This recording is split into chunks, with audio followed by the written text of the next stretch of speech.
आपका स्वागत है। और हम लोगों ने अपनी पार्ट स्पीच की सीरीज को स्टार्ट किया हुआ था। हम लोगों ने नाउन टॉपिक कंप्लीट देख लिया है। उसके जितने भी 4 या 5 जो पार्ट्स बने हुए हैं वो ऑलरेडी प्लेलिस्ट में हैं।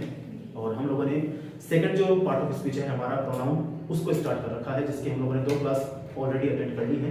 आज उसी सीक्वेंस के अंदर हम लोग प्रोनाउन की तीसरी जो क्लास है और जो थर्ड टाइप हमारे पास में आता है उसको डिस्कस करेंगे। देखिए, टॉपिक चल रहा है हमारा प्रोनाउन, और उस प्रोनाउन की सीरीज में थर्ड टाइप जो आज हम डिस्कस करने वाले हैं उसका नाम होता है डेमोंस्ट्रेटिव प्रोनाउन।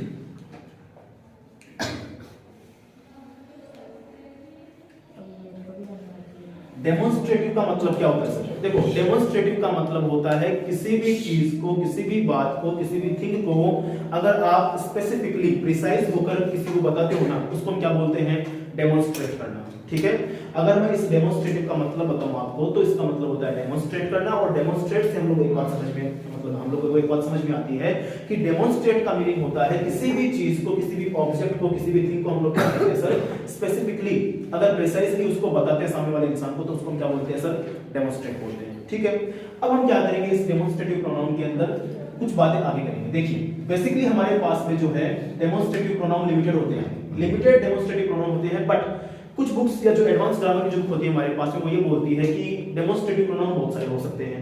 मैं नाम आपको सारे के बता दूंगा, लेकिन पढ़ेंगे हम उनमें से उन बेसिक डेमोंस्ट्रेटिव प्रोनाउंस को जो हमारे लिए काम के हैं। ठीक है ना? तो सबसे पहला तो हमारे पास में कौन सा है डेमोंस्ट्रेटिव प्रोनाउन? दिस है। उसके बाद में हम लोगों को पढ़ना है कौन सा प्रोनाउन? दैट। फिर हम बात करेंगे किसकी बेटा? दीज डेमोंस्ट्रेटिव प्रोनाउन की। और उसके बाद हम लोग बात करेंगे किसके बारे में? दोज। ठीक है, तो ये जो 4 डेमोंस्ट्रेटिव प्रोनाउन मैंने आपके सामने लिखे हैं ना, ये कैसे हैं? तो ये सबसे इंपॉर्टेंट डेमोंस्ट्रेटिव प्रोनाउन है।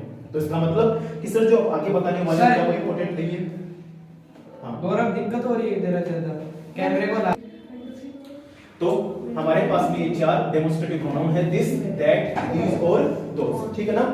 अब मैं बाकियों के नाम आपको बता रहा हूं, लेकिन आपको याद नहीं रखना है, मतलब कि आपको पढ़ना नहीं है उनको अच्छे तरीके से। वो जब आप बड़े लेवल पे चले जाओगे ना तो आपको अपने आप बता दिया जाएगा टीचर के द्वारा। ठीक है, वो कौन कौन से हैं? तो वो हमारे पास में एक होता है सर सच, एक हमारे पास बनता है कौन सा?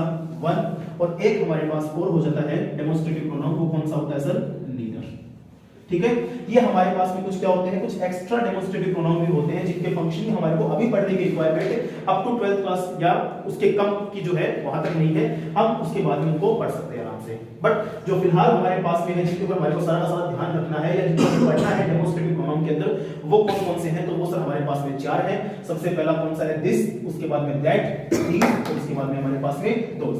अब मैं क्या करूंगा, आपको इन चारों डेमोंस्ट्रेटिव प्रोनाउन के जो फंक्शनिंग है वो समझाऊंगा। देखो ध्यान से, जब भी हम लोग क्या करते हैं किसी भी डेमोंस्ट्रेटिव प्रोनाउन का फंक्शन करने की बात करते हैं तो याद रखना उसके लिए हमें 2 पैरामीटर चाहिए। सबसे पहला जो हमारे पास पैरामीटर आता है उसको हम क्या बोलते हैं सर? डिस्टेंस बोलते हैं। क्या बोलते हैं सर? डिस्टेंस बोलते हैं। इसका मतलब डिस्टेंस के बेसिस पे हम लोग क्या कर सकते हैं? अपने इन 4 डेमोंस्ट्रेटिव प्रोनाउन को डिस्क्राइब कर सकते हैं। डिस्टेंस को हिंदी में क्या बोलते हैं सर? दूरी बोलते हैं, है ना? पास में या किसी के दूर होना। इसका मतलब ये है कि जब हमारे को इस डेमोंस्ट्रेटिव प्रोनाउन दिस के बारे में डिस्कस करना है तो याद रखना डिस्टेंस के पैरामीटर में दिस जो आपका डेमोंस्ट्रेटिव प्रोनाउन है वो किसको रिप्रेजेंट करेगा? तो वो रिप्रेजेंट करता है सर किसके बारे में? नियर के बारे में। इसका मतलब जो भी ऑब्जेक्ट, जो भी थिंग्स आपके क्या है सर? पास में है डिस्टेंस के बेसिस पे। और अगर आपको डेमोंस्ट्रेटिव प्रोनाउन का यूज करना है तो आप क्या करेंगे सर? वहां पे दिस डेमोंस्ट्रेटिव प्रोनाउन का यूज कर सकते हैं। अभी करना ही है कि वो बाद में आएगा, है ना? मैंने आपको ये बोला है कि दिस डेमोंस्ट्रेटिव प्रोनाउन का यूज आप कर सकते हो अगर कोई भी ऑब्जेक्ट क्या है सर आपके पास में है। वहीं पर अगर डिस्टेंस के बेसिस पे आपको ये पता लगता है कि जो ऑब्जेक्ट आपके पास में लिखा हुआ है वो कैसा है सर? दूर है। इसका मतलब दूर होने को क्या बोलते हैं इंग्लिश लैंग्वेज के अंदर? फार। मतलब अगर हमारे पास में डिस्टेंस के बेसिस पे जो ऑब्जेक्ट है वो कैसा है? दूर है, तो हम वहां पर कौन से डेमोंस्ट्रेटिव प्रोनाउन का यूज करेंगे सर? दैट का यूज करेंगे। ठीक है, इसी प्रकार से ये जो दीज हमारे पास में डेमोंस्ट्रेटिव प्रोनाउन है, याद रखना दीज हमारे पास में जो डेमोंस्ट्रेटिव प्रोनाउन होता है, अगर मैं डिस्टेंस के बेसिस पर इसको चेक करता हूं तो ये भी किसको रिप्रेजेंट करता है सर? तो जिस प्रकार से दिस के लिए क्या आया था? नियर आया था ना, उसी प्रकार से दिस के लिए भी क्या आएगा सर? हमारे पास में नियर आएगा। और जिस प्रकार से दैट के लिए हम लोगों ने डिस्टेंस के बेसिस पे फार को पढ़ा था ना, उसी तरीके से हम इसको पढ़ेंगे सर यहाँ पे दोस को पढ़ेंगे। ठीक है, तो हमारे को एक चीज क्लियर होती है, वो ये है कि सर डिस्टेंस के बेसिस पे दूरी के आधार बनाने के बाद में हम लोगों को एक चीज समझ में आती है कि जब हम पास की बात करते हैं ना तब तो हम लोग 2 डेमोंस्ट्रेटिव प्रोनाउन का क्या कर सकते हैं सर? यूज कर सकते हैं। ठीक है, और अगर इसी डिस्टेंस को मैं आधार बनाकर अगर ये बोलना चाहूं कि कोई ऑब्जेक्ट आपसे कितना दूर है, और अगर एक ढंग से पेटेंट ऑफ जो दूरी होती है वहां पर वो दूर होता है, ठीक है ना, जो हमारे हाथ में नहीं है, जो हमारे लिमिट से थोड़ा सा दूर है, रीच से थोड़ा सा दूर है, उस केस में हम क्या कर सकते हैं, दैट या फिर दोज डेमोस्ट्रेटिव प्रोनाउन का यूज कर सकते हैं, ठीक है। अब आपको एक चीज समझ में आएगी कि सर हमारे पास में दिस और दीज और इधर इस साइड में दैट और दोस, मतलब कि दो डेमोस्ट्रेटिव प्रोनाउन पड़े हुए हैं, है ना। तो सर इन दोनों में से हम लोग किसका यूज करेंगे, कि सर हम क्या दिस डेमोस्ट्रेटिव प्रोनाउन का यूज करेंगे या फिर हम क्या दिस डेमोस्ट्रेटिव प्रोनाउन का यूज करेंगे। तो उस केस में याद रखना हमारे को एक सेकंड पैरामीटर की आवश्यकता होती है, और वो जो पैरामीटर होता है वो कौन सा होता है सर हमारे पास में, उसको हम बोलते हैं बेटा नंबर। उसको हम क्या बोलते हैं, नंबर बोलते हैं। देखो ध्यान से समझ लो चीजों को, नंबर के बेसिस पे हम लोगों को ये चीज क्लियर हो जाएगी कि क्या हमारे को दिस डेमोस्ट्रेटिव प्रोनाउन का यूज करना है या क्या हमारे को दिस डेमोस्ट्रेटिव प्रोनाउन का यूज करना है। तो ध्यान से देख लो कि नंबर हमारे पास में क्या होते हैं, तो नंबर तो हमारे पास में सर क्या होते हैं, या तो सिंगुलर होता है या फिर क्या होता है सर प्लूरल होता है। दो ही नंबर होते हैं सर हमारे पास में, ठीक है ना।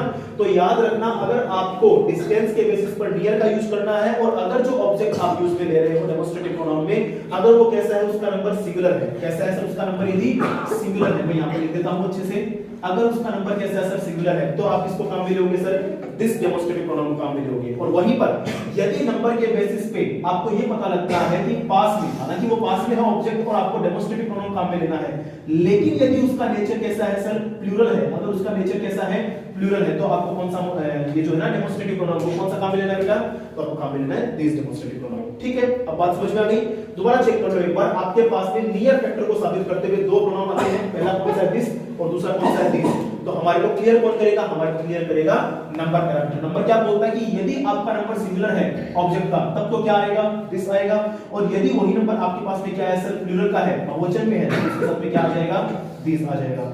जो कांसेप्ट हमने यहां पे लगाया है उसी कांसेप्ट को हम क्या करेंगे सर फॉर के रिगार्डिंग काम में लेंगे। इसका मतलब नंबर 2 हमारे पास में जो यहां पर पैरामीटर बनेगा वो कौन सा बनेगा सर, नंबर का बनेगा। वही दो बातें कि अगर आपके पास में सिंगुलर है, अगर आपके पास में सिंगुलर ऑब्जेक्ट है, अगर आपके पास में सिंगुलर ऑब्जेक्ट है और अगर डिस्टेंस कैसा है फार का है, तो आप कौन से प्रोनाउन काम में लेंगे सर दैट प्रोनाउन काम में लोगे। और वहीं पर यदि आपके पास में जो नंबर ऑफ एक प्रोनाउन है या नंबर ऑफ जो थिंग्स है अगर मैं ये बोलूं तो वो कैसा है प्लूरल का है, तो आप उसके साथ में कौन सा प्रोनाउन काम में लेने वाले हो सर, दोस प्रोनाउन जो है वो काम में लेने वाले हो। देखो देखो अच्छे तरीके से समझ लो इसको, मैं दोबारा बता देता हूं। दो पैरामीटर काम में लेने हैं, डिस्टेंस वाला पैरामीटर होगा और दूसरा पैरामीटर कौन सा होगा सर, नंबर वाला पैरामीटर होगा। डिस्टेंस के बेसिस पे हमारे पास में दो प्रोनाउन आते हैं डेमोस्ट्रेटिव प्रोनाउन। फर्स्ट हमने बोला किसके बारे में, सेकंड हमने बोला किसके बारे में। अगर मैं बात करता हूं किसके बारे में, डिस्टेंस के बेसिस के ऊपर फारनेस की, मतलब दूरी के आधार पर, तो हमारे पास में दो डेमोस्ट्रेटिव प्रोनाउन और होते हैं, एक हमने बोला दैट और दूसरा हमने बोला दोस। अब दिक्कत ये होती है सर कि इन दोनों में से यहां पर नियर के सीक्वेंस में हम लोगों ने भी कौन सा काम लेना है और फार के सीक्वेंस में भी कौन सा काम लेना है, तो हमारे को वो चीज कौन बताएगा, तो बताएगा हमारे को नंबर। यदि नंबर ऑफ थिंग्स आपके पास में क्या है सर सिंगुलर है और अगर नियर फैक्टर साथ में हो रहा है तो आप कौन सा प्रोनाउन काम में लोगे सर, दिस प्रोनाउन काम में लोगे। और अगर नंबर ऑफ थिंग्स आपके पास में प्लूरल के अंदर आ रही है और वहीं पर आपके पास नियर फैक्टर है तो आप कौन सा काम में लेने वाले हो, दिस काम में लेने वाले हो। सेम केस अप्लाई होने वाला है यहाँ पे, ठीक है। ये तो हमने चार प्रोनाउन की बात कर ली ना। अब एक बार मैं क्या करता हूँ, इसको यहीं पर टच कर देता हूँ थोड़ा सा, एक बार के लिए मैं क्या करता हूँ सच वन और नीदर को टच कर देता हूँ। दिमाग में रखना काम का नहीं है फिलहाल के लिए, है ना, आपके ये नेक्स्ट लेवल के ऊपर आने वाला है। सच का मतलब होता है काइंड ऑफ, क्या होता है सर, काइंड ऑफ। इसका मतलब अगर आपको किसी एक विशेष कैटेगरी को प्रदर्शित करना है प्रोनाउन के अंदर तो आप कौन से प्रोनाउन काम में लेने वाले हो सर, सच प्रोनाउन को काम में लेने वाले हो, ठीक है। और वहीं पर यदि आपको हिंदी में जैसे हम बोलते हैं ना भैया ये वाला मत दिखाना वो वाला दिखाना, तो जब हम वाले की बात करते हैं ना red one, yellow one, this one, that one बोलते कि नहीं बोलते हैं, है ना, ये वाली कार नहीं चाहिए मेरे को, वो वाली कार चाहिए तो दैट वन। तो इस प्रकार से जो वन होता है वो आपका शो करता है कौन से प्रोनाउन को, काइंड ऑफ वाले प्रोनाउन को, ठीक है। और इसी प्रकार से आपका नीदर होता है। ये फिलहाल के लिए आपको ध्यान में रखना है, बस एक बार समझा दिया है। अब वापस से एक बार हम लोग क्या करते हैं अपने चार प्रोनाउन के बेसिस के ऊपर जो हमने क्या किया सर, फंक्शनिंग किया है ना, इनके आधार पर हम लोग क्या करते हैं, ये कुछ एग्जांपल डिस्कस कर लेते हैं। देखो ध्यान से, जैसे मैं यहां पर लिखता हूं कि फिल इन द ब्लैंक और मैंने बोला इस ए कार और साथ में मैंने लिख दिया नियर। अब देखो ध्यान से, हमें क्या करना है, इनको इंप्लीमेंट करना है। सेंटेंस आपके पास में है फिल इन द ब्लैंक और इज ए कार, ये आपके आपके काम में, और सीक्वेंस क्या बोलता है कि नियर इसके लिए आपको लिखना है प्रोनाउन। तो देखो कैसे लिखोगे, एक बात बताओ, ये देखो कि हमारे पास में ऑब्जेक्ट कौन सा है सर, ऑब्जेक्ट सर हमारे पास में क्या है, ए कार। कार का नंबर कितना है, एक है या ज्यादा है, एक ही तो है कार भाई, एक कार लिखा हुआ है, इसका मतलब कार कितनी है हमारे पास में, एक कार है। और सामने वाला इंसान क्या बोलता है हमारे को एग्जामिनर कि सर नियर के सीक्वेंस में कोई यूज करना है, तो नियर के सीक्वेंस में सिंगुलर के लिए कौन सा प्रोनाउन काम में आता है, तो सर दिस आता है। देखो नियर के लिए सीक्वेंस अगर आपका सिंगुलर बनता है तो कौन सा काम में आता है सर, दिस काम में आता है। तो यहाँ पर हम लोग किसको यूज कर लेंगे सर, दिस को काम में लेंगे, ठीक है। और वहीं पर अगर मान लो मैं यहाँ पर ऐसे लिखता हूँ कि a house और ब्रैकेट के अंदर मैंने बोला कि far, इसका मतलब क्या हुआ कि सर far के बेसिस के ऊपर, मतलब दूरी के बेसिस के ऊपर यदि ऑब्जेक्ट आपके पास में सिंगुलर है तो आप कौन सा प्रोनाउन काम में लेने वाले हो सर, वहां पर आप काम में लेने वाले हो that प्रोनाउन। कैसे कि सर हमारे पास में थिंग्स जो है वो तो कितनी है सर, सिंगुलर है, और वहीं पर जो सीक्वेंस बना हुआ है वो जो पैरामीटर हमने लिया है वो कौन सा लिया हुआ है सर, कौन सा लिया हुआ है, far लिया हुआ है। तो हम लोग किसको यूज कर लेंगे सर, that को यूज कर लेंगे, ठीक है। अगर आपको इतनी बात समझ में आ जाती है तो ठीक है, अदरवाइज एक काम क्या कर सकते हो सर कि आप इनका हिंदी अर्थ भी याद कर सकते हैं, ठीक है ना। देखो ध्यान से, दिस को हम हिंदी में क्या बोलते हैं सर, यह बोलते हैं, ठीक है। दिस को हम हिंदी में क्या बोलते हैं, ये बोलते हैं। दैट को हम हिंदी में क्या बोलते हैं सर, वह। और दोस्त को हिंदी में क्या बोलते हैं, वो। तो अगर हिंदी से भी आपको थोड़ा सा सपोर्ट मिलता तो कोई दिक्कत वाली बात नहीं है, आप आराम से इनको ना हिंदी सीक्वेंस के साथ में याद रख सकते हो। आगे बात समझ में। अब लास्ट की 2 मिनट की बात सबसे इंपॉर्टेंट है इस प्रोनाउन के अंदर। हालांकि ये प्रोनाउन क्या है हमारे पास में, दिस दैट दिस दोस, और आपको बस ये 2 चीजें याद रखनी है। लेकिन जो सबसे इंपॉर्टेंट बात है वो ये बात है कि डेमोंस्ट्रेटिव प्रोनाउन और डेमोंस्ट्रेटिव एडजेक्टिव दोनों सेम ही होते हैं। दोबारा सुन लो एक बात, डेमोंस्ट्रेटिव प्रोनाउन जो मैंने आपको पढ़ाया ना चार, दिस दैट दिस दोस, बेटा यही आपको थोड़े दिनों बाद में हम पढ़ने वाले हैं अगला पार्ट ऑफ स्पीच कौन सा, एडजेक्टिव। तो वहां पर जब उसका टाइप पढ़ाऊंगा ना डेमोंस्ट्रेटिव एडजेक्टिव, तो वहां पर मैं इनका डिस्कशन दोबारा करूंगा। लेकिन याद रखना, मैं एक बात आपको अभी बताता हूं, वो स्टेटमेंट अभी सुन लो ताकि आगे दिक्कत आपकी ना आए। कि डेमोंस्ट्रेटिव प्रोनाउन और डेमोंस्ट्रेटिव एडजेक्टिव दोनों अलग-अलग होते हैं, दिखते एक जैसे हैं। आप कहोगे सर दिखते एक जैसे हैं लेकिन अलग-अलग होते हैं, तो कौन सा आपने पैरामीटर लिया, आपने किस बेसिस के ऊपर ये बात कही है, पूछ सकते हो ना। तो इसका याद रखना बेसिस बड़ा आसान है कि डेमोंस्ट्रेटिव प्रोनाउन तो आपके सामने लिखे हुए हैं, लेकिन जब हम बात करते हैं डेमोंस्ट्रेटिव एडजेक्टिव की, तो एडजेक्टिव की डेफिनेशन अगर आपको याद है गलती से, क्या बताया था मैंने कि नाउन और प्रोनाउन को रिप्लेस नहीं करना है, वहां पे नाउन और प्रोनाउन को क्वालिफाई करने वाले वर्ड मिलेंगे। ये तो बताया था कि आपको एडजेक्टिव डेफिनेशन के अंदर कि नाउन या प्रोनाउन को क्वालिफाई करने वाले जो वर्ड मीनिंग होते हैं ना, उनको हम क्या बोलते हैं सर, एडजेक्टिव बोलते हैं। बोलते कि नहीं बोलते हैं, एक बार चेक करो सर। देखो आपको समझा दो, थोड़ा सा हिंट देता हूं एक बार के लिए कि दिस बुक इज माइन। एक सेंटेंस तो मैंने ये लिखा है दिस बुक इज माइन, और एक सेंटेंस में ये लिखता हूं कि दिस इज माइन।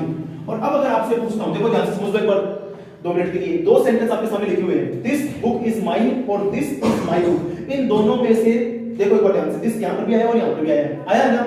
और मैंने आपको मैंने आपको ये समझाया है कि डेमोंस्ट्रेटिव प्रोनाउन और डेमोंस्ट्रेटिव एडजेक्टिव सेम होते हैं, होते कि नहीं होते हैं। तो दिक्कत ये होती है कि सर कौन सा डेमोंस्ट्रेटिव प्रोनाउन है और कौन सा डेमोंस्ट्रेटिव एडजेक्टिव है। तो समझ लो ध्यान से, जिस भी दिस दैट दीस और दोज के साथ में कोई नाउन आ जाता है, मतलब कोई नाउन अगर आ जाए, अगर दोबारा सुनो, दिस मतलब दिस दैट दीस और दोज, इन चारों वर्ड मीनिंग के साथ में अगर कोई नाउन आ रहा है तो मान के चलना हो तो क्या सर आपके पास में एडजेक्टिव है, और अगर उसके साथ में नाउन नहीं आ रहा है इसका मतलब क्या है, आपका प्रोनाउन है। अब चेक करो एक बार, दिस के साथ में यहां पर क्या जुड़ा हुआ है बेटा, बुक जुड़ा हुआ है ना, जबकि यहां पर दिस के साथ में क्या लगा हुआ है सर, इज लगा हुआ है। अब एक बात जरा मुझे बताओ, बुक नाउन है या इज नाउन है?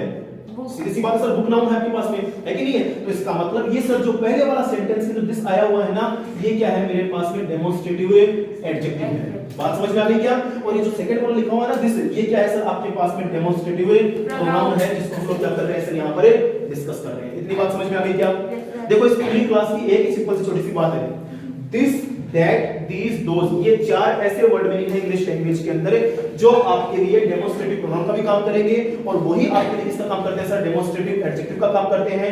फर्क बताने के लिए मैंने आपको बता दिया है कि अगर आपका इन चारों वर्ड मीनिंग में से जो भी वर्ड मीनिंग आ रहा है सेंटेंस में, अगर तो वो किसी नाउन के साथ में है तो वो क्या है सर, डेमोंस्ट्रेटिव एडजेक्टिव है, और अगर तो वर्ड मीनिंग क्या है सर, किसी नाउन के साथ में नहीं है तो वो क्या है, आपका डेमोंस्ट्रेटिव प्रोनाउन है। ठीक है, ये छोटी सी क्लास थी, सिंपल सी क्लास है, लेकिन यहाँ पर कंफ्यूजन बहुत ज्यादा होता है कई बार बच्चों को। तो ये जो लास्ट का 5 मिनट मैंने आपको समझाया ना, देखो यहाँ पर ये चीज तो कोई भी रट्टा मार लेगा, कोई भी समझ लेगा, लेकिन इस चीज को समझना बड़ा इंपॉर्टेंट है सर। डेमोंस्ट्रेटिव प्रोनाउन और डेमोंस्ट्रेटिव एडजेक्टिव में फर्क क्या है तो मैंने बता दिया है, एक बार चेक कर लीजिएगा। ठीक है, बाकी की जो क्लासेस हैं उनको नेक्स्ट वीडियो के अंदर डिस्कस करेंगे।